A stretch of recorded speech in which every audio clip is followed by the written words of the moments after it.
दोस्तों, जम्मू कश्मीर के पहलगाम में हुए आतंकी हमले को लेकर भारत सरकार ने अब सख्त कदम उठाने शुरू कर दिए हैं। पाकिस्तान के खिलाफ 5 बड़े कदम 23 अप्रैल को उठाया गया और इसके बाद 24 अप्रैल को विदेश मंत्री एस जयशंकर और अमित शाह राष्ट्रपति द्रौपदी मुर्मू से मुलाकात करने पहुंचे। उच्च स्तरीय बैठक हुई, गंभीरता और आगामी रणनीति पर चर्चा। इसके बाद इस लिहाज से ये भी माना जा रहा है कि अब सर्वदलीय बैठक हुई, इसमें एक बड़ा रणनीति तैयार किया गया है। तमाम विपक्ष के नेता पहुंचे। इसमें बैठक के बाद जो लोकसभा में नेता प्रतिपक्ष है राहुल गांधी, उनका भी बयान आया सामने। उन्होंने कहा कि हर एक्शन पर सरकार को पूरा सपोर्ट रहेगा। बैठक में शामिल कांग्रेस के राष्ट्रीय अध्यक्ष मल्लिकार्जुन खड़गे ने भी कहा कि सभी दलों ने हमले की कड़ी निंदा की है। कश्मीर में शांति का प्रयास हो और इस पर हम चर्चा किए हैं।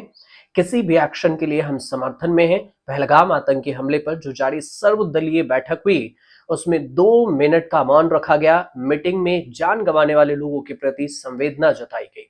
इसके अलावा सर्वदलीय बैठक शुरू हुई और फिर केंद्र सरकार के कई मंत्री विपक्ष के नेताओं को ब्रीफ करे। इसके बाद राहुल गांधी समेत तमाम नेता इस बैठक में शामिल हुए। कई सारे सवाल जवाब पूछा। पहली बार इस मीटिंग में जो अगुवाई कर रहे थे राजनाथ सिंह, अमित शाह, जयशंकर मीटिंग में थे। ये तीनों केंद्र की तरफ से बैठे प्रतिनिधित्व कर रहे थे और विपक्षी नेता को सरकार की रणनीति बता रहे थे।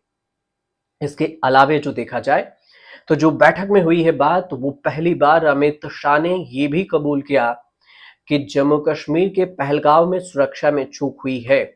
विपक्ष ने जब सवाल पूछा, विपक्ष की तरफ से टीएमसी से सुदीप गंगोपाध्याय थे, बंदोपाध्याय, समाजवादी पार्टी से रामगोपाल यादव, आरजेडी से प्रेमचंद गुप्ता, आप से संजय सिंह, टीडीपी से कृष्णदेव, ये सब पार्टी के नेता इसमें शामिल हुए। एमईए ने भी एक महत्वपूर्ण बैठक बुलाई जिसमें देश के राजदूतों को तलब किया। जर्मनी, जापान, पोलैंड, ब्रिटेन, रूस समेत तमाम देशों के राजदूत साउथ ब्लॉक में स्थित विदेश मंत्रालय के कार्यालय पहुंचे। राजनयिकों से पहलगाम में जो आतंकी हमला हुआ, इसकी विस्तृत जानकारी दी। भारत की सुरक्षा की चिंताओं से अवगत कराया।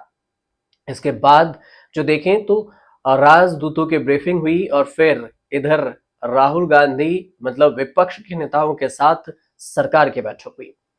इस समीक्षा पर जो बातचीत हुई है सरकार और विपक्ष के बीच, उस कदम को समझिए कि किस तरह से देश एकजुट अब दिख रहा है। इसलिए क्योंकि विपक्ष भी साथ और सरकार भी साथ। विपक्ष का खुला सपोर्ट कि सरकार जो कदम उठाए हम साथ हैं, क्योंकि ये देश का सवाल है, देश की सुरक्षा का सवाल है। अब जो सवाल जवाब हुआ उसमें कैसे आया देखिए, समझिए। पहले जो अभी 2025 में 22 अप्रैल को 27 से 28 जो पर्यटक थे उनकी मौत हो जाती है, मार दिया जाता है, आतंकियों के अटैक से मर जाते हैं। ये होता है पहलगाम में। जो ऑल इंडिया पार्टी मीटिंग हुई, इसमें पूरे ब्रीफ किए गए, कई कड़े सवाल भी उठाए गए। इंटेलिजेंस एजेंसियां कहां थी, विपक्ष की तरफ से पूछा गया। सीआरपीएफ और सुरक्षा बल कहां थे, इस पर गृह मंत्री अमित शाह ने माना कि चूक हुई है। उन्होंने कहा कि अगर सब कुछ सही होता तो फिर हम यहां बैठे ही क्यों होते। तो जाहिर सी बात है कि कुछ चूक हुई है और हम विपक्ष को उठाए गए कदमों की जानकारी देना चाहते हैं, आश्वस्त करना चाहते हैं, अमित शाह ने साफ शब्दों में कहा। राहुल गांधी ने जो सवाल उठाया उसमें यह भी कहा कि ज्यादातर राजनीतिक दलों ने इंटेलिजेंस चूक और वहां पर प्रॉपर सुरक्षा डेवलपमेंट की बात उठाई है। तो फिर राहुल गांधी ने पूछा कि ऊपर जहां पर घटना हुई वहां सुरक्षा कर्मी क्यों नहीं थे। इस पर सरकार का कहना था कि जनरली इस रूट को जून के महीने में खोला जाता है।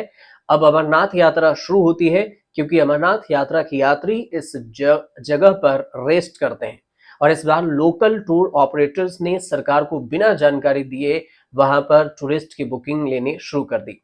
20 अप्रैल को वहां पर टूरिस्ट को ले जाना शुरू हुआ, जिस बात की जानकारी लोकल अथॉरिटीज को नहीं थी और इस वजह से वहां पर डिप्लॉयमेंट नहीं किया गया सुरक्षा बलों को, क्योंकि इस जगह पर डिप्लॉयमेंट हर साल जून के महीने में होता है और अमरनाथ यात्रा के शुरू होने से पहले। अब इसके बाद असदुद्दीन ओवैसी ने एंडरसन वाटर ट्रीटी को भी अस्थायी रूप से निष्क्रिय करने के मुद्दे पर कहा कि हमारे पास पानी रखने या रोकने का कोई इंतजाम नहीं है, ऐसे में अबेयंस पर रखना क्या फायदा होगा। तो सरकार ने इस पर जवाब दिया कि यह सरकार के मंशा जताने और एक संदेश देने के लिए किया गया है, और ये बताने के लिए किया गया है कि भारत सरकार का आगे का रुख क्या होगा। इस दौरान डायरेक्टर इंटेलिजेंस ब्यूरो ने 15 मिनट का प्रेजेंटेशन भी दिया कि किस तरह से पाकिस्तान को घेरा जा सकता है। जानकारी ये भी है कि आतंकियों के हमले में एक नेपाली पर्यटक थे, 26 से 27 लोगों की मौत हुई थी। इंटेलिजेंस ब्यूरो ने साफ किया कि आतंकियों को सीधे पाकिस्तान से जुड़े थे। मोदी सरकार एक्शन ले रही है। जम्मू कश्मीर पुलिस ने पहलगाम आतंकी हमले में एफआईआर भी दर्ज कर ली है। आतंकियों की जानकारी देने वालों को 20 लाख रुपए का इनाम की घोषणा की गई है। कई सारे सवाल जवाब हुए और इसके बाद विपक्ष की सहमति बनी और सरकार के साथ खड़ा पूरा विपक्ष है। अब आगे की रणनीति के लिए जो बात होगी, उधर प्रधानमंत्री मोदी बिहार में ऐलान कर चुके हैं कि आतंकियों को ढूंढ ढूंढ कर मारा जाएगा और हर एक से बदला जरूर लेगा भारत। ये बात उन्होंने ऐलान जंग के तौर पर ही इसे समझा जाए तो भी कोई गलत नहीं होगा, क्योंकि चारों तरफ से रणनीति भारत तैयार कर लिया। पाकिस्तान पर भी एक्शन शुरू हो गया है।